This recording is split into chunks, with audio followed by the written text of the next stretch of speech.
ಆರೋಗ್ಯದ ನಾಡಾಗಿತ್ತು ಭಾರತ. ಆದ್ರೀಗ ಆಹಾರವೇ ವಿಷ. ಆರೋಗ್ಯ ಹಾಳು, ಕೋವಿಡ್ ಕಾಟ, ಡಯಾಬಿಟೀಸ್, ಆರ್ಥರೈಟಿಸ್, ಕ್ಯಾನ್ಸರ್ ಇದಕ್ಕೆಲ್ಲ ಪಾರಂಪರಿಕ ಭಾರತೀಯ ಆಹಾರವೇ ಪರಿಹಾರ. ರೋಗ ನಿರೋಧಕ ಶಕ್ತಿಗಾಗಿ ಬಳಸಿ ಮಿಲೆಕ್ಸ್ ಚೂರ್ಣಂ. ಇದರಲ್ಲಿದೆ ಹೈಯೆಸ್ಟ್ ಕ್ವಾಲಿಟಿ ಸಿರಿಧಾನ್ಯಗಳು, ಡ್ರೈ ಫ್ರೂಟ್ಸ್, ಸೀಡ್ಸ್ ಹಾಗೂ ಮೊಳಕೆ ಕಾಳುಗಳ ಶಕ್ತಿ. ಖರೀದಿಸಲು ಲಿಂಕ್ ಡಿಸ್ಕ್ರಿಪ್ಷನ್ ಮತ್ತು ಪಿನ್ಡ್ ಕಾಮೆಂಟ್ ನಲ್ಲಿದೆ.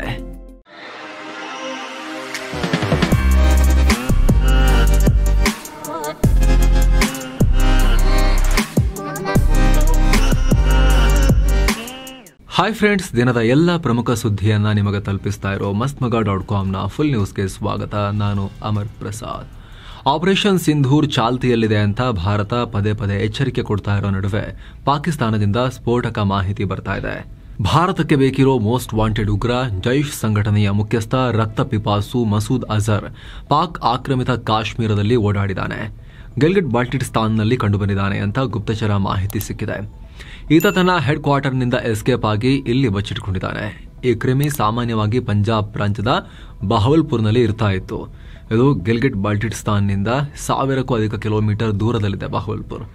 ಆದರೆ ಆಪರೇಷನ್ ಸಿಂಧೂರ್ ನಂತರ ಅಲ್ಲೆಲ್ಲ ಡೆಮಾಲಿಷನ್ ಆದಮೇಲೆ, ಬಾಂಬ್ ಬಿದ್ದು ಎಲ್ಲ ಧ್ವಂಸ ಆದಮೇಲೆ ಇದು ಇಲ್ಲಿಗೆ ಓಡಬಂದು ಕುತ್ಕೊಂಡಿದೆ ಅಂತ ಸಡನ್ ಆಗಿ ಪಿಒಕೆನಲ್ಲಿ ಕಾಣಿಸ್ಕೊಂಡಿದೆ. ಈತ ಪಿಒಕೆನ ಸ್ಕರ್ದೂನಲ್ಲಿ ಕಾಣಿಸ್ಕೊಂಡಿದ್ದು. ಇಲ್ಲಿ ಸಾಕಷ್ಟು ಗೆಸ್ಟ್ ಹೌಸಸ್ ಇವೆ, ಮದ್ರಸಗಳು, ಈಜುಕೊಳ, ಪಾರ್ಕ್ ಎಲ್ಲ ಸೌಲಭ್ಯ ಇರೋ ಕಾಂಪ್ಲೆಕ್ಸ್ನಲ್ಲಿ ಈ ಜೀವಿ ಸೇರ್ಕೊಂಡಿದೆ.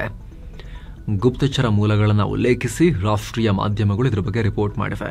ಇತ್ತೀಚೆಗಷ್ಟೇ ಪಾಕಿಸ್ತಾನದ ಮಾಜಿ ವಿದೇಶಾಂಗ ಸಚಿವ ಬಿಲಾವಲ್ ಭುಟ್ಟೋ ಜರ್ದಾರಿ ಈ ಅಜರ್ ಪಾಕಿಸ್ತಾನದಲ್ಲಿ ಇಲ್ಲ, ಆಫ್ಘಾನಿಸ್ತಾನದಲ್ಲಿದ್ದಾರೆ ಅಂತ ಹೇಳಿಕೆಯನ್ನ ಕೊಟ್ಟಿದ್ರು. ಅಲ್ಲದೆ ಅಜರ್ ಪಾಕಿಸ್ತಾನದಲ್ಲಿದ್ದಾನೆ ಅನ್ನೋದ್ರ ಬಗ್ಗೆ ಭಾರತ ಸರ್ಕಾರ ಮಾಹಿತಿ ಕೊಟ್ರೆ ಆತನನ್ನ ಹಿಡಿದು ಸಂತೋಷದಿಂದ ಭಾರತಕ್ಕೆ ಹಸ್ತಾಂತರ ಮಾಡ್ತೀವಿ ಅನ್ನೋ ಹೇಳಿಕೆ ಕೂಡ ಜರ್ದಾರಿ ಕೊಟ್ಟಿದ್ರು. ಈಗ ಈ ಉಗ್ರ ಪಾಕಿಸ್ತಾನದಲ್ಲಿ ಓಡಾಡ್ತಿರೋ ಮಾಹಿತಿ ಸಿಕ್ಕಿದೆ. ಸದ್ಯ ಈತ ಅಲ್ಲೇ ಇದಾನ ಅಥವಾ ಈ ರೀತಿ ಕಾಣಿಸ್ಕೊಳ್ಳೋಕೆ ಕಾರಣ ಏನು, ಮತ್ತೊಂದು ಉಗ್ರ ಚಟುವಟಿಕೆಗೆ ಪ್ಲಾನ, ಇನ್ನಷ್ಟೇ ಕ್ಲಾರಿಟಿ ಸಿಗಬೇಕು. ಆದರೆ ಭಾರತ ಆಪರೇಷನ್ ಸಿಂಧೂರ್ ನಡೆಸಿದಾಗ ಈತನ ಉಗ್ರ ಕೋಟೆಯನ್ನ ಬಹವಲ್ಪುರ್ನಲ್ಲಿದ್ದ ನೆಲೆಯನ್ನ ಧ್ವಂಸ ಮಾಡಿತ್ತು. ಆತನ 10 ಸಂಬಂಧಿಕರು ಕೂಡ ಪ್ರಾಣ ಕಳ್ಕೊಂಡಿದ್ರು. ಭಾರತದ ಮಿಸೈಲ್ಗಳು ಧ್ವಂಸ ಮಾಡಿ ಹಾಕಿದ್ವು ಎಲ್ಲವನ್ನ. ಅದಾದ್ಮೇಲೆ ಇದು ಧಾರ್ಮಿಕ ಕೇಂದ್ರ, ಇದನ್ನ ಮತ್ತೆ ವಾಪಸ್ ಕಟ್ಕೊಡ್ತೀವಿ ಅಂತ ಪಾಕಿಸ್ತಾನ ಸೇನೆ ಹೇಳಿತ್ತು. ಈಗ ಈತ ಉಗ್ರರ ಬ್ರೀಡಿಂಗ್ ಸೆಂಟರ್ ಪಿಒಕೆಗೆ ಬಂದಿದ್ದಾನೆ ಅನ್ನೋ ಮಾಹಿತಿ ಇಂಟೆಲಿಜೆನ್ಸ್ ಮೂಲಗಳೇ ಶೇರ್ ಮಾಡಿಕೊಂಡಿವೆ. ಅಂದಹಾಗೆ ಈ ಅಜರ್ ಈ ಹಿಂದೆ ಭಾರತದಲ್ಲಿ ನಡೆದ 2016ರ ಪಠಾಣ್ಕೋಟ್ ಏರ್ ಬೇಸ್ ದಾಳಿ, 2019ರ ಪುಲ್ವಾಮಾ ದಾಳಿ ಇದೆಲ್ಲದರ ಮಾಸ್ಟರ್ ಮೈಂಡ್. ಇನ್ನು ಆಪರೇಷನ್ ಸಿಂಧೂರ್ ವೇಳೆ ಭಾರತ ಹೊಡೆದ ದಾಳಿಯಿಂದ ಪಾಕಿಸ್ತಾನಕ್ಕೆ ಆದ ಗಾಯಕ್ಕೆ ಸೂಕ್ತ ಮುಲಾಮು ಇನ್ನೂ ಸಿಕ್ಕಿರೋ ತರ ಕಾಣಿಸ್ತಾ ಇಲ್ಲ.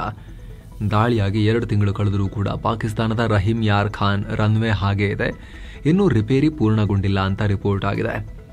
ಇತ್ತೀಚೆಗಷ್ಟೇ ಪಾಕಿಸ್ತಾನ ನೋಟ್ಯಾಮ್ ಇಶ್ಯೂ ಮಾಡಿತ್ತು, ನೋಟಿಸ್ ಟು ಏರ್ಮೆನ್. ಅದರಲ್ಲಿ ಈ ರನ್ವೇ ಆಗಸ್ಟ್ 5ರವರೆಗೆ ಶಟ್ ಡೌನ್ ಇರುತ್ತೆ, ಯಾವುದೇ ರೀತಿ ವಿಮಾನ ಕಾರ್ಯಾಚರಣೆ ಇರಲ್ಲ, ಕೆಲಸ ಪ್ರಗತಿಯಲ್ಲಿದೆ ಅಂತ ಉಲ್ಲೇಖ ಮಾಡಲಾಗಿತ್ತು. ಈಗ ಇದು ಇನ್ನಷ್ಟು ದಿನ ಸರಿ ಹೋಗಲ್ಲ ಅಂತ ಪಾಕ್ನ ಸ್ಥಳೀಯ ಮಾಧ್ಯಮಗಳೇ ರಿಪೋರ್ಟ್ ಮಾಡಿವೆ. ಸ್ಯಾಟಲೈಟ್ ಇಮೇಜಸ್ನಲ್ಲಿ ಭಾರತದ ದಾಳಿಯಿಂದ ಈ ರನ್ವೇ ಮೇಲೆ ದೊಡ್ಡ ಕ್ರೇಟರ್ ಸೃಷ್ಟಿಯಾಗಿತ್ತು, ಕುಳಿ ಸೃಷ್ಟಿಯಾಗಿತ್ತು. ಈ ರನ್ವೇ ಸದ್ಯಕ್ಕಂತೂ ಕೆಲಸ ಮಾಡಲ್ಲ ಅನ್ನೋದು ಆ ಫೋಟೋ ನೋಡಿದ ಪ್ರತಿಯೊಬ್ಬರಿಗೂ ಅರ್ಥ ಆಗಿತ್ತು. ಬಟ್ ಇಷ್ಟೊಂದು ಟೈಮ್ ತಗೊಳ್ತಾರೆ ಪಾಕಿಸ್ತಾನದವರು ಜಸ್ಟ್ ಒಂದು ರನ್ವೇ ಗುಂಡಿ ಮುಚ್ಚಕ್ಕೆ ಅಂತೇಳಿ ಯಾರು ನಿರೀಕ್ಷೆ ಮಾಡಿರಲಿಲ್ಲ. ಏನೋ ಪಹಲ್ಗಾಮ್ ಉಗ್ರ ದಾಳಿ ನಡೆಸಿದ್ದ ಲಷ್ಕರ್ ಉಗ್ರ ಸಂಘಟನೆಯ ಪ್ರಾಕ್ಸಿ ಗುಂಪು TRF ದ ರೆಸಿಸ್ಟೆನ್ಸ್ ಫ್ರಂಟ್ ಉಗ್ರ ಸಂಘಟನೆಯನ್ನ ಅಮೆರಿಕ ಅಧಿಕೃತವಾಗಿ ಉಗ್ರ ಸಂಘಟನೆ ಅಂತೇಳಿ ಅಮೆರಿಕ ಸೈಡ್ನಿಂದಲೂ ಕೂಡ ಘೋಷಣೆ ಆಯ್ತಲ್ಲ, ಇದರ ಬೆನ್ನಲ್ಲೇ ದೊಡ್ಡ ಬೆಳವಣಿಗೆಯಾಗಿದೆ.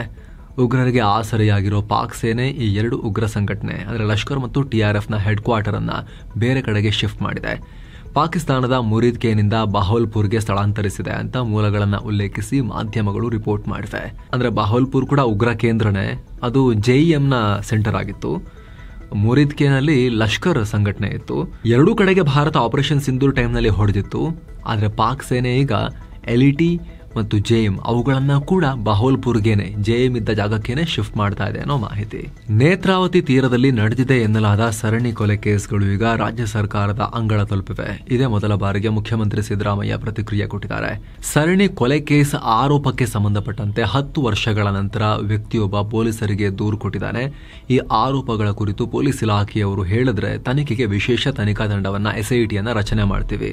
ನಮ್ಮ ಸರ್ಕಾರ ಕಾನೂನು ಪ್ರಕಾರ ಪೊಲೀಸರ ಫೀಡ್ಬ್ಯಾಕ್ ಪ್ರಕಾರವೇ ಕೆಲಸ ಮಾಡೋದು, ಯಾರೋ ಹೇಳಿದ್ರು ಅಂತ ನಾವು ಮಾಡಕ್ ಹೋಗಲ್ಲ ಅಂತ ಹೇಳಿದ್ದಾರೆ. ಈ ಕೇಸ್ನಲ್ಲಿ ಸರ್ಕಾರದ ಮೇಲೆ ಯಾವುದೇ ಒತ್ತಡ ಇಲ್ಲ. ಯಾರೇ ಒತ್ತಡ ಹಾಕಿದ್ರೂ ಕೂಡ ನಾವು ಅವ್ರ ಮಾತುಗಳನ್ನೆಲ್ಲ ಕೇಳಲ್ಲ. ಸರ್ಕಾರ ಈ ಬಗ್ಗೆ ಕಾನೂನು ಪ್ರಕಾರ ಹೆಜ್ಜೆ ಇಡುತ್ತೆ ಅಂತ ಸಿಎಂ ಹೇಳಿದ್ದಾರೆ. ಅಂದಹಾಗೆ ಅತ್ಯಾಚಾರಕ್ಕೊಳಗಾಗಿದ್ದಾರೆ ಅಂತ ಹೇಳಲಾಗ್ತಿರೋ ಬಾಲಕಿಯರು ಮತ್ತು ಮಹಿಳೆಯರ ಮೃತದೇಹಗಳನ್ನು ನೇತ್ರಾವತಿ ನದಿ ತೀರದಲ್ಲಿ ನಾನೇ ಹುತ್ತು ಹಾಕಿದ್ದು ಅಂತ ವ್ಯಕ್ತಿಯೊಬ್ಬ ಜುಲೈ 3ನೇ ತಾರೀಕು ಆರೋಪಿಸಿ ದೂರು ಕೊಟ್ಟಿದ್ರು. ಸ್ಥಳೀಯ ಪೊಲೀಸ್ ಸ್ಟೇಷನ್ನಲ್ಲಿ ಲಾಯರ್ಸ್ ಮೂಲಕ ದೂರನ್ನ ಕೊಡಲಾಗಿತ್ತು. ಅದಾದ್ಮೇಲೆ ದೂರುದಾರ ವಕೀಲರ ಮೂಲಕ ಸುಪ್ರೀಂ ಕೋರ್ಟ್ ಸಿಜೆಐಗೆ ಪತ್ರವನ್ನ ಕೂಡ ಬರೆಯಲಾಗಿದೆ. ಪೊಲೀಸರು ಕೇಸ್ನಲ್ಲಿ ಕಾಂಪ್ರಮೈಸ್ ಆಗಿಬಿಟ್ಟಿದ್ದಾರೆ ಅಂತ ಅದರಲ್ಲಿ ಆರೋಪ ಮಾಡಲಾಗಿದೆ. ಅಲ್ಲದೆ ಈ ಲೆಟರ್ನ ಸಿಎಂ ಸಿದ್ದರಾಮಯ್ಯ, ರಾಜ್ಯ ಗೃಹ ಮಂತ್ರಿ ಪರಮೇಶ್ವರ್ ಮತ್ತು ರಾಜ್ಯ ಹೈಕೋರ್ಟ್ ಮುಖ್ಯ ನ್ಯಾಯಮೂರ್ತಿಗೂ ಕೂಡ ಕಳಿಸಿದ್ರು. ಇನ್ನು ಕೇಸ್ ವಿಚಾರವಾಗಿ ಸುಪ್ರೀಂ ಕೋರ್ಟ್ನ ನಿವೃತ್ತ ಜಡ್ಜ್ ವಿ ಗೋಪಾಲ್ ಗೌಡ ನೇತೃತ್ವದ ಒಂದು ಟೀಮ್ ಕೂಡ ಸಿಎಂ ಭೇಟಿಯಾಗಿ ಎಸ್ಐಟಿ ರಚಿಸುವಂತೆ ಮನವಿ ಮಾಡಿತ್ತು. ಅದರ ಬೆನ್ನಲ್ಲೇ ಸಿಎಂ ಗೋಪಾಲ್ ಗೌಡ್ರು ಹೇಳಿ ಇನ್ನೊಬ್ರು ಹೇಳಿ ನಾವು ಕಾನೂನು ಪ್ರಕಾರ ಕ್ರಮ ಕೈಗೊಳ್ಳುತ್ತೇವೆ ಅನ್ನೋ ಒಂದು ಹೇಳಿಕೆಯನ್ನ ಕೊಟ್ಟಿದ್ದಾರೆ. ಗ್ಯಾರಂಟಿ ಯೋಜನೆಗಳಿಂದಾಗಿ ನಮ್ಮ ಕ್ಷೇತ್ರಕ್ಕೆ ಅನುದಾನವೇ ಬರ್ತಾ ಇಲ್ಲ ಅಂತ ಸಾಲು ಸಾಲು ಕಾಂಗ್ರೆಸ್ ಶಾಸಕರ ಅಸಮಾಧಾನ ಹೊರ ಹಾಕ್ತಾ ಇದ್ದ ಹೊತ್ತಲ್ಲೇ ಸಿಎಂ ಸಿದ್ದರಾಮಯ್ಯ ಮಹತ್ವದ ಹೆಜ್ಜೆ ಇಟ್ಟಿದ್ದಾರೆ. ಶಾಸಕರೇ ಕೇಳ್ತಿದ್ರಲ್ಲ, ದುಡ್ಡು ಬರಬೇಕು ನಮ್ಮ ಕ್ಷೇತ್ರಕ್ಕೆ, ಎಷ್ಟೊಂದು ಜನರು ಕೆಲಸ ಮಾಡೋದು ಬಾಕಿದೆ, ಜನರನ್ನ ಎಷ್ಟು ಉದ್ಧಾರ ಮಾಡೋದು ಬಾಕಿದೆ, ನಾವು ಕೋಟಿಗಟ್ಟಲೆ ದುಡ್ಡು ಬೇಕು ನಮಗೆ ಅಂತ. ಈಗ ಶಾಸಕರ ಕ್ಷೇತ್ರಗಳಿಗೆ ತಲಾ 50 ಕೋಟಿ ರೂಪಾಯಿ ರಿಲೀಸ್ ಮಾಡಿದ್ದಾರೆ ಸಿಎಂ ಸಿದ್ದರಾಮಯ್ಯ. ಎಷ್ಟು ಜನ ಕೆಲಸ ಮಾಡ್ತಾರೆ ನೋಡೋಣ. ಮೂಲ ಸೌಕರ್ಯ ಅಭಿವೃದ್ಧಿ ಯೋಜನೆ ಅಡಿಯಲ್ಲಿ 50 ಕೋಟಿ ರೂಪಾಯಿ ಅನುದಾನವನ್ನು ರಿಲೀಸ್ ಮಾಡಿದ್ದೀವಿ ಅಂತ ಹೇಳಿದ್ದಾರೆ. ಲೋಕೋಪಯೋಗಿ ಇಲಾಖೆ ರಸ್ತೆ, ಸೇತುವೆ ಕಾಮಗಾರಿ, ಗ್ರಾಮೀಣ ರಸ್ತೆ, ನಗರ ಕಾಮಗಾರಿಗಳಿಗೆ 37.5 ಕೋಟಿ ರೂಪಾಯಿ ಮೀಸಲಿಡಲಾಗಿದ್ದು, ಇನ್ನು 12.5 ಕೋಟಿ ರೂಪಾಯಿ ಅನುದಾನ ಶಾಸಕರ ವಿವೇಚನಾಧಿಕಾರಕ್ಕೆ ಬಳಸೋಕೆ, ಶಾಸಕರು ತೋಚಿದ ಅಭಿವೃದ್ಧಿ ಕಾಮಗಾರಿಗಳನ್ನ ಮಾಡೋಕೆ. ಅಂದ್ರೆ ಜನರಿಗೆ ತುಂಬಾ ಉಪಕಾರ ಮಾಡೋ ಆಸೆ ಇರುತ್ತಲ್ಲ ಅವರಿಗೆ, ಅದಕ್ಕೆ ತಕ್ಕಂತೆ ಯೋಚನೆ ಮಾಡಿ ಓಕೆ ಇಲ್ಲಿ ಉಪಕಾರ ಮಾಡೋಣ ಅಂತ ಅವರಿಗೆ ವಿವೇಚನೆಗೆ ಬಿಟ್ಟು ಅದನ್ನು ಆ ದುಡ್ಡನ್ನು ಕೊಡಲಾಗಿದೆ. ಈ ವಿಚಾರವಾಗಿ ಸಿಎಂ ಸಿದ್ದರಾಮಯ್ಯ ಜುಲೈ 30ನೇ ತಾರೀಕು ಮತ್ತು 31ನೇ ತಾರೀಕು ಸಭೆ ನಡೆಸ್ತಾರೆ. ಈ ವೇಳೆ ಶಾಸಕರು ಬೇಡಿಕೆ ಪತ್ರದೊಂದಿಗೆ ಕಾಮಗಾರಿ ವಿವರ ಕೊಡೋಕೆ ಸೂಚನೆ ಕೊಡಲಾಗಿದೆ. ರಾಜ್ಯ ಕಾಂಗ್ರೆಸ್ ಉಸ್ತುವಾರಿ ರಣದೀಪ್ ಸಿಂಗ್ ಸುರ್ಜೇವಾಲಾ ರಾಜ್ಯಕ್ಕೆ ಭೇಟಿ ನೀಡಿ ಶಾಸಕರ ಹಾಗೂ ಸಚಿವರೊಂದಿಗೆ ಬ್ಯಾಕ್ ಟು ಬ್ಯಾಕ್ ಮೀಟಿಂಗ್ ನಡೆಸಿದರು. ಅದರ ಬೆನ್ನಲ್ಲೇ ಸಿದ್ದರಾಮಯ್ಯ ಈ ಕ್ರಮ ತಗೊಂಡಿದ್ದಾರೆ. ಗುರುವಾರ ನಡೆದ ರಾಜ್ಯ ಸಚಿವ ಸಂಪುಟ ಸಭೆಯಲ್ಲಿ ಹಲವು ಮಹತ್ವದ ನಿರ್ಧಾರ ಕೈಗೊಳ್ಳಲಾಗಿದೆ. ಪರಮಾಣು ವಿದ್ಯುತ್ ಸ್ಥಾವರ ಸ್ಥಾಪನೆಗೆ ಸಚಿವ ಸಂಪುಟದಿಂದ ತಾತ್ವಿಕ ಅನುಮೋದನೆ ಸಿಕ್ಕಿದೆ. ಇದರಿಂದ ಎನ್ಟಿಪಿಸಿ ಸಂಸ್ಥೆ ರಾಜ್ಯದಲ್ಲಿ ಪರಮಾಣು ವಿದ್ಯುತ್ ಸ್ಥಾವರ ಸ್ಥಾಪನೆಗೆ ಗುರುತಿಸಿರುವ ಸಂಭಾವ್ಯ ಸ್ಥಳಗಳಲ್ಲಿ ಪ್ರಾಥಮಿಕ ಅಧ್ಯಯನ ನಡೆಸುತ್ತಾರೆ ಅಂತ ಕಾನೂನು ಮಂತ್ರಿ ಎಚ್.ಕೆ. ಪಾಟೀಲ್ ಹೇಳಿದ್ದಾರೆ. ಇದೇ ವೇಳೆ ರಾಯಚೂರು ತಾಲೂಕಿನಲ್ಲಿ ಜವಳಿ ಪಾರ್ಕ್ ಅನ್ನ ಸಾರ್ವಜನಿಕ ಮತ್ತು ಖಾಸಗಿ ಪಾರ್ಟ್ನರ್ಶಿಪ್ನಲ್ಲಿ ಡೆವಲಪ್ ಮಾಡೋಕ್ಕೂ ಕೂಡ ಒಪ್ಪಿಗೆ ಸಿಕ್ಕಿದೆ. ಹಾಗೆ ಹಾನಗಲ್ ತಾಲೂಕಿನ ಯಳವಟ್ಟಿ ಗ್ರಾಮದಲ್ಲಿ ಮಾವು ಮತ್ತು ಇತರ ಬೆಳೆಗಳ ನಿರ್ವಹಣೆ, ಸಂಗ್ರಹಣೆ, ಸಂಸ್ಕರಣೆಗಾಗಿ ಅಗೇನ್ ಪಬ್ಲಿಕ್ ಪ್ರೈವೇಟ್ ಪಾರ್ಟ್ನರ್ಶಿಪ್ನಲ್ಲಿ ಫುಡ್ ಪಾರ್ಕ್ ಸ್ಥಾಪಿಸೋಕು ಅನುಮೋದನೆ ಸಿಕ್ಕಿದೆ. ಹಾಗೆ ಮೈಸೂರು ವಿಶ್ವವಿದ್ಯಾಲಯದಲ್ಲಿ ಡಾಕ್ಟರ್ ಬಿ.ಆರ್. ಅಂಬೇಡ್ಕರ್ ಸಂವಿಧಾನ ಪೀಠವನ್ನು ಸ್ಥಾಪಿಸೋಕೆ 10 ಕೋಟಿ ರೂಪಾಯಿ ಅನುದಾನ ಬಿಡುಗಡೆ ಮಾಡೋಕ್ಕೂ ಕೂಡ ಗ್ರೀನ್ ಸಿಗ್ನಲ್ ಸಿಕ್ಕಿದೆ. ಇನ್ನು ಕರ್ನಾಟಕದಲ್ಲಿ ಮಳೆ ಮುಂದುವರೆದಿದೆ. ಕಳೆದ 24 ಗಂಟೆಯಲ್ಲಿ ವಿಜಯಪುರ ಜಿಲ್ಲೆ ಕೋಲಾರ ತಾಲೂಕಿನ ರೋಣಿಹಾಳ ಅನ್ನೋ ಕಡೆ ಅತಿ ಹೆಚ್ಚು 138 ಮಿಲಿಮೀಟರ್ ಮಳೆ. ಇನ್ನು ಮುಂದಿನ 24 ಗಂಟೆ ಕರ್ನಾಟಕದ ಕರಾವಳಿ ಮತ್ತು ಮಲೆನಾಡು ಜಿಲ್ಲೆಗಳಾದ ದಕ್ಷಿಣ ಕನ್ನಡ, ಉಡುಪಿ, ಉತ್ತರ ಕನ್ನಡ, ಶಿವಮೊಗ್ಗ, ಚಿಕ್ಕಮಗಳೂರು, ಕೊಡಗು, ಹಾಸನ ಜಿಲ್ಲೆಗಳಲ್ಲಿ ಭಾರೀ ಮಳೆಯಾಗೋ ಸಾಧ್ಯತೆ ಇದೆ. ಹೀಗಾಗಿ ಆ ಭಾಗಕ್ಕೆ ಆರೆಂಜ್ ಅಲರ್ಟ್ ಕೊಡಲಾಗಿದೆ. ಇತ್ತ ಮೈಸೂರು, ದಾವಣಗೆರೆ ಜಿಲ್ಲೆಗಳಿಗೆ ಸಾಧಾರಣ ಮಳೆ ಮುನ್ಸೂಚನೆ ಕೊಡಲಾಗಿದೆ, ಯೆಲ್ಲೋ ಅಲರ್ಟ್ ಕೊಟ್ಟಿದ್ದಾರೆ. ಇನ್ನು ಬೆಂಗಳೂರು ಸೇರಿದಂತೆ ಕರ್ನಾಟಕದ ವಿವಿಧ ಜಿಲ್ಲೆಗಳಲ್ಲಿ ಬಹುತೇಕ ಒಣ ಹವೆ ಮುಂದುವರಿಯುತ್ತೆ. ಇನ್ನು ರಾಯಚೂರಿನಲ್ಲಿ ಕೆಡಿಪಿ ಮೀಟಿಂಗ್ ವೇಳೆ ಶರಣಪ್ರಕಾಶ್ ಪಾಟೀಲ್ ನೇತೃತ್ವದಲ್ಲಿ ಮೀಟಿಂಗ್ ನಡೀತಾ ಇತ್ತು. ಆ ಟೈಮ್ನಲ್ಲಿ ಉಪ ಅರಣ್ಯ ಸಂರಕ್ಷಣಾಧಿಕಾರಿ ಪ್ರವೀಣ್ ಅನ್ನೋರು ರಮ್ಮಿ ಆಡ್ತಾ ಕೂತಿದ್ದು ಸಿಸಿ ಕ್ಯಾಮೆರಾದಲ್ಲಿ ಕ್ಯಾಪ್ಚರ್ ಆಗಿದೆ. ಬಹಳ ಆಕ್ರೋಶಕ್ಕೆ ಕಾರಣ ಆಗಿದೆ ಇದು. ಸಿಎಂ ಸಿದ್ದರಾಮಯ್ಯ ವಿಚಾರದಲ್ಲಿ ಫೇಸ್ಬುಕ್ ಪೋಷಕ ಕಂಪನಿ ಮೆಟಾ ಎಡವಟ್ಟು ಮಾಡಿಕೊಂಡಿದೆ. ಈಗ ಸಾರಿ ಕೇಳಿದೆ. ಸರೋಜಾ ದೇವಿಯವರು ತೀರ್ಕೊಂಡಾಗ ಅವರ ಸಾವಿಗೆ ಶೋಕ ವ್ಯಕ್ತಪಡಿಸೋಕೆ ಸಿಎಂ ಸಿದ್ದರಾಮಯ್ಯ ಪೋಸ್ಟ್ ಹಾಕಿದ್ರು. ಕನ್ನಡದಲ್ಲಿ ಬರೆಯಲಾಗಿದ್ದ ಪೋಸ್ಟ್ ಅನ್ನ ಫೇಸ್ಬುಕ್ನಲ್ಲಿ ಸಿಎಂ ಕಚೇರಿ ಹಾಕಿತ್ತು. ಇದನ್ನ ಮೆಟಾ ಇಂಗ್ಲಿಷ್ಗೆ ತಪ್ಪಾಗಿ ಟ್ರಾನ್ಸ್ಲೇಟ್ ಮಾಡಿದೆ. ಸರೋಜಾ ದೇವಿಯವರು ತೀರ್ಕೊಂಡೋದ್ರ ಬದಲಿಗೆ ಸಿಎಂ ಸಿದ್ದರಾಮಯ್ಯ ಅವರೇ ನಿಧನರಾದ್ರು ಅಂತ ಹೇಳಿ ಎಡವಟ್ಟು ಮಾಡಿ ಟ್ರಾನ್ಸ್ಲೇಟ್ ಮಾಡಿದ್ದಾರೆ. ಮೆಟಾದ ಈ ಎಡವಟ್ಟಿಗೆ ಸಿಎಂ ತೀವ್ರ ಕಳವಳ ವ್ಯಕ್ತಪಡಿಸಿದ್ದಾರೆ. ಏನಿದು, ಸೋಷಿಯಲ್ ಮೀಡಿಯಾಗಳಲ್ಲಿ ಜವಾಬ್ದಾರಿಯಿಂದ ವರ್ತಿಸಬೇಕಲ್ವಾ ಅಂತ ಹೇಳಿದ್ದಾರೆ. ಆಟೋ ಟ್ರಾನ್ಸ್ಲೇಷನ್ ತೆಗೆದುಹಾಕಿ ಅಂತ ಹೇಳಿದ್ದಾರೆ. ಇದಾದ್ಮೇಲೆ ಮೆಟಾ ತನ್ನ ತಪ್ಪನ್ನು ಒಪ್ಪಿಕೊಂಡು ಸಾರಿ ಹೇಳಿದೆ, ಸಮಸ್ಯೆ ಸರಿ ಮಾಡಿದ್ದೀವಿ ಅಂತ ಹೇಳಿದೆ. ರಾಯಚೂರು ಜಿಲ್ಲೆ ಮಸ್ಕಿಯಲ್ಲಿ 4000 ವರ್ಷಗಳ ಹಿಂದೆ ನಾಗರಿಕತೆ ಇತ್ತು, ಮುಂದುವರೆದ ನಾಗರಿಕತೆ ಇತ್ತು ಅಂತ ಸಂಶೋಧಕರು ಉತ್ಖನನ ಮಾಡಿ ಈಗ ಪತ್ತೆ ಹಚ್ಚಿದ್ದಾರೆ. ಅಮೆರಿಕ, ಕೆನಡಾ, ಭಾರತದಿಂದ 20 ಸಂಶೋಧಕರ ತಂಡ ಉತ್ಖನನ ಮಾಡಿದೆ. ಮಸ್ಕಿ ಪಟ್ಟಣದ ಮಲ್ಲಿಕಾರ್ಜುನ ಬೆಟ್ಟ, ಬಯಲು ಆಂಜನೇಯ ಸ್ವಾಮಿ ದೇವಸ್ಥಾನ ಸೇರಿ ವಿವಿಧ ಕಡೆ ಉತ್ಖನನ ಮಾಡಲಾಗಿದೆ. ಉತ್ಖನನ ವೇಳೆ ಪ್ರಾಚೀನ ಕಾಲದಲ್ಲಿ ಬಳಕೆಯಲ್ಲಿದ್ದ ಪಳೆಯುಳಿಕೆಗಳ ಸಂಗ್ರಹ ಮಾಡಲಾಗಿದೆ. ಉತ್ಖನನ ಹಾಗೂ ಸಂಶೋಧನೆಗಾಗಿ 271 ಸ್ಥಳಗಳನ್ನು ಗುರುತಿಸಿಕೊಂಡಿರೋ ಈ ತಂಡ ಶಕಪೂರ್ವ ಅಥವಾ ಕ್ರಿಸ್ತಪೂರ್ವ 11ರಿಂದ 14ನೇ ಶತಮಾನದಲ್ಲಿ ಜನವಸತಿ ಇದ್ದ ಬಗ್ಗೆ ಸಂಶೋಧನೆ ನಡೆಸ್ತಾ ಇದ್ರು. ಅವರು ಬಳಸ್ತಾ ಇದ್ದ ಮನೆಗಳ ಆಕಾರ, ಮಣ್ಣಿನ ಮಡಿಕೆ ಸೇರಿ ಹಲವು ವಸ್ತುಗಳನ್ನು ಪತ್ತೆ ಹಚ್ಚಿ ಅದನ್ನೆಲ್ಲ ಹುಡುಕಿ ತೆಗಿತಾ ಇದ್ರು. ಆಗಿನ ಜನರ ಜೀವನ ಮಟ್ಟ, ಆಹಾರ ಪದ್ಧತಿಗಳ ಬಗ್ಗೆ ಸಂಶೋಧನೆ ನಡೆದಿದೆ. ಆ ಟೈಮ್ನಲ್ಲಿ 4,000 ವರ್ಷಗಳಿಗಿಂತ ಮುಂಚೆ ಕೂಡ ಇಲ್ಲಿ ಜನ ವಾಸಿಸ್ತಾ ಇದ್ರು ಅಂತ ಹೇಳಿ ವಿಚಾರ ಗೊತ್ತಾಗಿದೆ ಅಂತ ಹೇಳ್ತಿದ್ದಾರೆ. MLAಗಳಿಬ್ರು ವಿಧಾನಸಭೆ ಒಳಗಡೆ ಪರಸ್ಪರ ಗೂಂಡಾಗಳ ತರ ಹೊಡೆದಾಡ್ಕೊಂಡಿರೋ ಘಟನೆ ಮಹಾರಾಷ್ಟ್ರದಲ್ಲಿ ಆಗಿದೆ. ಈ ಶಾಸಕರನ್ನ ಬಿಜೆಪಿಯ ಗೋಪಿಚಂದ್ ಪಡಾಲ್ಕರ್ ಮತ್ತು NCP ಶಾಸಕ ಜಿತೇಂದ್ರ ಔಹಾದ್ ಅಂತ ಗುರುತಿಸಲಾಗಿದೆ. ಗುರುವಾರ ವಿಧಾನಸಭಾ ಎಂಟ್ರೆನ್ಸ್ನಲ್ಲಿ ಈ ಪಡಾಲ್ಕರ್ ಮತ್ತು ಜಿತೇಂದ್ರ ನಡುವೆ ಮಾತಿನ ಚಕಮಕಿ ನಡೆದಿದೆ.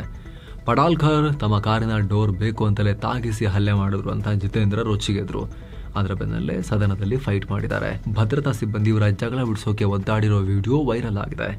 ಮಹಾರಾಷ್ಟ್ರ ಸಿಎಂ ದೇವೇಂದ್ರ ಫಡ್ನವೀಸ್ ಇದಕ್ಕೆ ತೀವ್ರ ಖಂಡನೆ ವ್ಯಕ್ತಪಡಿಸಿ ಕಠಿಣ ಕ್ರಮಕ್ಕೆ ಆದೇಶಿಸಿದ್ದಾರೆ. ಇನ್ನು Russia, Bharat, China RIC group ಅನ್ನ ಪುನಃ ಆಕ್ಟಿವೇಟ್ ಮಾಡೋ ಕುರಿತು ಭಾರತದ ವಿದೇಶಾಂಗ ಸಚಿವಾಲಯದ ವಕ್ತಾರ ರಣಧೀರ್ ಜೈಸ್ವಾಲ್ ಮಾತನಾಡಿದ್ದಾರೆ. ಯಾವಾಗ ಈ ಗ್ರೂಪ್ ಮೀಟಿಂಗ್ ನಡೆಯುತ್ತೋ ಅದ್ರ ಬಗ್ಗೆ ನಿಮಗೆ ಮಾಹಿತಿ ಕೊಡ್ತೀವಿ ಅಂತ ಹೇಳಿದ್ದಾರೆ. ಈ ಮೂಲಕ ಅಮೆರಿಕ ವಿರುದ್ಧ ರಷ್ಯಾ, ಚೀನಾ ಮತ್ತು ಭಾರತ ಅಘೋಷಿತವಾಗಿ ಮಾಡಿಕೊಂಡಿರೋ ಈ ಕೂಟಕ್ಕೆ ಮತ್ತೆ ಜೀವ ಸಿಗೋ ಸಾಧ್ಯತೆ ಇದೆ. 1990ರ ದಶಕದಲ್ಲಿ ಇದನ್ನು ಅವತ್ತಿನ ರಷ್ಯಾ ನಾಯಕ ಎವ್ಜೆನಿ ಪ್ರಿಮಖೋವ್ ಇನಿಷಿಯೇಟ್ ಮಾಡಿದರು. ಆದರೆ ನಾನಾ ಕಾರಣಗಳಿಂದ ಇದು ಕೆಲ ವರ್ಷಗಳಿಂದ ಆಕ್ಟಿವ್ ಇರಲಿಲ್ಲ. ಕೋವಿಡ್, ಗಲ್ವಾನ್ ಸಂಘರ್ಷ ಇದೆಲ್ಲ ಒಂದಾದ್ಮೇಲೆ ಒಂದು ಕಾರಣ ಬಂದು ನಿಂತು ಹೋಗಿತ್ತು. ಈಗ ಟ್ರಂಪ್ ಬಂದ ಮೇಲೆ ಮತ್ತೆ ಇದನ್ನು ರೀಇನಿಷಿಯೇಟ್ ಮಾಡೋಕೆ, ರೀಆಕ್ಟಿವೇಟ್ ಮಾಡೋಕೆ 3 ರಾಷ್ಟ್ರಗಳು ಇಂಟ್ರೆಸ್ಟ್ ತೋರಿಸ್ತಿರೋ ತರ ಕಾಣಿಸ್ತಾ ಇದೆ. ಟ್ರಂಪ್ ಆಡಳಿತ ಶುರುವಾದ ಮೇಲೆ ಅಮೆರಿಕನ್ ಯೂನಿವರ್ಸಿಟಿಗಳಲ್ಲಿ ಭಾರತೀಯ ವಿದ್ಯಾರ್ಥಿಗಳ ದಾಖಲಾತಿ ಗಣನೀಯವಾಗಿ ಕುಸಿದಿದೆ. ಸುಮಾರು 70% ಬಿದ್ದು ಹೋಗಿದೆ ಅಂತ ಹೇಳಿ ಭಾರತದ ಎಜುಕೇಶನ್ ಕನ್ಸಲ್ಟೆಂಟ್ಸ್ ಈಗ ಡೇಟಾ ಕೊಡ್ತಾ ಇದ್ದಾರೆ. ಅಮೆರಿಕದ ವೀಸಾ ಪ್ರಕ್ರಿಯೆಯಿಂದ ಈ ರೀತಿ ಆಗ್ತಾ ಇದೆ. ವೀಸಾ ಅಪಾಯಿಂಟ್ಮೆಂಟ್ಸ್ ಎಲ್ಲ ನಿಲ್ಲಿಸ್ತಾ ಇದ್ದಾರೆ. ವಿದ್ಯಾರ್ಥಿ ವೀಸಾಗಳನ್ನ ರಿಜೆಕ್ಟ್ ಮಾಡ್ತಿದ್ದಾರೆ. ಇದರಿಂದ ಅಮೆರಿಕದಲ್ಲಿ ವಿದ್ಯಾಭ್ಯಾಸ ಮಾಡೋ ಆಸೆ ಹೊಂದಿದ್ದ ಭಾರತೀಯ ವಿದ್ಯಾರ್ಥಿಗಳಿಗೆ ತುಂಬಾ ಕಷ್ಟ ಆಗ್ತಿದೆ ಅಂತ ಹೇಳಿದ್ದಾರೆ. ಸ್ನೇಹಿತರೆ, 2023-24 ಶೈಕ್ಷಣಿಕ ವರ್ಷದ ಡೇಟಾ ತೆಗೆದು ನೋಡಿದ್ರೆ ಅಮೆರಿಕದಲ್ಲಿ ಸುಮಾರು 3,31,602 ಭಾರತೀಯ ವಿದ್ಯಾರ್ಥಿಗಳು ವಿದ್ಯಾಭ್ಯಾಸ ಮಾಡ್ತಾ ಇದ್ರು. INDIA ಕೂಟದಿಂದ ಅರವಿಂದ್ ಕೇಜ್ರಿವಾಲ್ ಆಮ್ ಆದ್ಮಿ ಪಾರ್ಟಿ ಅಫಿಷಿಯಲ್ ಆಗಿ ಈಗ ಹೊರಗೆ ಬಂದಿದೆ. ಈ ವಿಚಾರವನ್ನ ಆಪ್ ಲೀಡರ್ ಸಂಜಯ್ ಸಿಂಗ್ ಸ್ಪಷ್ಟಪಡಿಸಿದ್ದಾರೆ. ಲೋಕಸಭಾ ಚುನಾವಣೆಗೆ ಮಾತ್ರ ಮಾಡ್ಕೊಂಡಿದ್ದು, ಈಗ ನಾವು ಅದರಲ್ಲಿಲ್ಲ, ಹೊರಗೆ ಬಂದಿದ್ದೀವಿ ಆ ಕೂಟದಿಂದ ಅಂತ ಹೇಳಿದ್ದಾರೆ. ಛತ್ತೀಸ್ಗಢ ಮಾಜಿ ಸಿಎಂ ಭೂಪೇಶ್ ಬಘೇಲ್ರ ಪುತ್ರ ಚೈತನ್ಯ ಬಘೇಲ್ರನ್ನ ಇಡಿ ಅರೆಸ್ಟ್ ಮಾಡಿದೆ. ಚೈತನ್ಯ ಬಘೇಲ್ 2,160 ಕೋಟಿ ರೂಪಾಯಿ ಮೌಲ್ಯದ ಲಿಕರ್ ಸ್ಕ್ಯಾಮ್, ಮದ್ಯ ಹಗರಣ ಕೇಸ್ನಲ್ಲಿ ಅಕ್ರಮವಾಗಿ ಹಣ ವರ್ಗಾವಣೆ ಮಾಡಿದ್ದಾರೆ ಅನ್ನೋ ಆರೋಪ ಕೇಳಿಬಂದಿತ್ತು. 2019ರಿಂದ 2022 ನಡುವೆ ಚೈತನ್ಯ ಬಘೇಲ್ರ ತಂದೆ ಭೂಪೇಶ್ ಬಘೇಲ್ ಅಧಿಕಾರದಲ್ಲಿದ್ದಾಗ ಈ ಸ್ಕ್ಯಾಮ್ ಆಗಿದೆ ಅನ್ನೋ ಆರೋಪ. ಈಗ ಹುಟ್ಟಿದ ಹಬ್ಬದ ದಿನದಂತೆ, ಜನ್ಮದಿನದಂತೆ ಚೈತನ್ಯ ಬಘೇಲ್ರನ್ನ ಇಡಿ ಹೊತ್ಕೊಂಡು ಹೋಗಿದೆ ಬಂದು. ಏನೋ ಭಾರತದ ಷೇರುಪೇಟೆ ಲಾಸ್ ನಲ್ಲಿ ಕೊನೆಗೊಂಡಿದೆ. ವಾರದ ವಹಿವಾಟಿನ ಅಂತ್ಯಕ್ಕೆ ಸೆನ್ಸೆಕ್ಸ್ 501 ಪಾಯಿಂಟ್ಸ್ ಬಿದ್ದು 81,757ಕ್ಕೆ ತಲುಪಿದೆ. ನಿಫ್ಟಿ 143 ಪಾಯಿಂಟ್ಸ್ ಬಿದ್ದು 24,968ಕ್ಕೆ ರೀಚ್ ಆಗಿದೆ. ವಿದೇಶಿ ಬಂಡವಾಳದ ಹೊರಹರಿವು ಕಂಟಿನ್ಯೂ ಆಗಿದೆ. ಇತ್ತ ಭಾರತ ಅಮೆರಿಕ ವ್ಯಾಪಾರಿ ಒಪ್ಪಂದದ ಬಗ್ಗೆ ಯಾವುದೇ ಕ್ಲಾರಿಟಿ ಸಿಗ್ತಾ ಇಲ್ಲ. ಹೀಗಾಗಿ ಹೂಡಿಕೆದಾರರು ಗೊಂದಲದಲ್ಲೇ ವಹಿವಾಟು ಮಾಡಿದ್ದಾರೆ. ಇತ್ತ ಕಚ್ಚಾ ತೈಲ ಬೆಲೆ ಕೂಡ ಏರಿಕೆಯಾಗ್ತಾ ಇದೆ. ಹೀಗಾಗಿ ದೇಸಿ ಮಾರ್ಕೆಟ್ ಲಾಸ್ ಮಾಡಿಕೊಂಡಿದೆ. ಒಂದೇ ಸೆಷನ್ ನಲ್ಲಿ ಹೂಡಿಕೆದಾರರು 3 ಲಕ್ಷ ಕೋಟಿ ನಷ್ಟ ಮಾಡಿಕೊಂಡಿದ್ದಾರೆ. Axis bank, Bharti Airtel, HDFC bank, Kotak Mahindra bank ಮತ್ತು ಟೆಕ್ ಮಹೀಂದ್ರ ಷೇರುಗಳು ರೆಡ್ ನಲ್ಲಿ ಕೊನೆಗೊಂಡಿವೆ. ಅತ್ತ Wipro, Bajaj finance, Tata steel, Nestle India ಮತ್ತು ಇಂಡಸ್ಇಂಡ್ ಬ್ಯಾಂಕ್ ಷೇರುಗಳು ಗ್ರೀನ್ ನಲ್ಲಿ ಕೊನೆಗೊಂಡಿವೆ. ಡಾಲರ್ ಮುಂದೆ ರೂಪಾಯಿ ಮೌಲ್ಯ 4 ಪೈಸೆ ಡೌನ್ ಆಗಿ 86 ರೂಪಾಯಿ 16 ಪೈಸೆಯಾಗಿದೆ. ಇನ್ನು ಚಿನ್ನ ಮತ್ತು ಬೆಳ್ಳಿ ಬೆಲೆ ವಿಚಾರಕ್ಕೆ ಬಂದರೆ 24 ಕ್ಯಾರೆಟ್ನ 10 ಗ್ರಾಂ ಚಿನ್ನದ ಬೆಲೆಯಲ್ಲಿ 790 ರೂಪಾಯಿ ಹೆಚ್ಚಾಗಿ 98,243 ರೂಪಾಯಿ ಆಗಿದೆ. ಇನ್ನು 22 ಕ್ಯಾರೆಟ್ನ 10 ಗ್ರಾಂ ಚಿನ್ನದ ಬೆಲೆಯಲ್ಲಿ 720 ರೂಪಾಯಿ ಹೆಚ್ಚಾಗಿ 89,990 ರೂಪಾಯಿ ಆಗಿದೆ. 1 ಕೆಜಿ ಬೆಳ್ಳಿ ಬೆಲೆಯಲ್ಲಿ 1,700 ರೂಪಾಯಿ ಹೆಚ್ಚಾಗಿ 1,12,700 ರೂಪಾಯಿ ಆಗಿದೆ. ಸೊ ಫ್ರೆಂಡ್ಸ್, ಇದಾಗಿತ್ತು ಇವತ್ತಿನ ಫುಲ್ ನ್ಯೂಸ್. ನಾವು ಕುಯ್ದಿಲ್ಲ, ಎಳೆದಿಲ್ಲ, ಕಿರ್ಚಾಡಿಲ್ಲ, ಬರೀ ಸುದ್ದಿ ರೀತಿಯಲ್ಲಿ ನಿಮಗೆ ತಲುಪಿಸೋ ಪ್ರಯತ್ನವನ್ನ ಮಾಡಿದ್ದೇವೆ. ನಮ್ಮ ಈ ಪ್ರಯತ್ನ ನಿಮಗೆ ಇಷ್ಟ ಆಗ್ತಾ ಇದ್ರೆ ದಯವಿಟ್ಟು mastmaga.com ಚಾನಲ್ಗೆ ಸಬ್ಸ್ಕ್ರೈಬ್ ಮಾಡಿ, ಪಕ್ಕದ ಬೆಲ್ ಐಕಾನ್ ಮೇಲೆ ಕ್ಲಿಕ್ ಮಾಡೋದನ್ನ ಯಾವುದೇ ಕಾರಣಕ್ಕೂ ಮರಿಬೇಡಿ. Thank you so much. ಮತ್ತೆ ಭೇಟಿ ಆಗ್ತಿರೋಣ. ನಮಸ್ತೆ.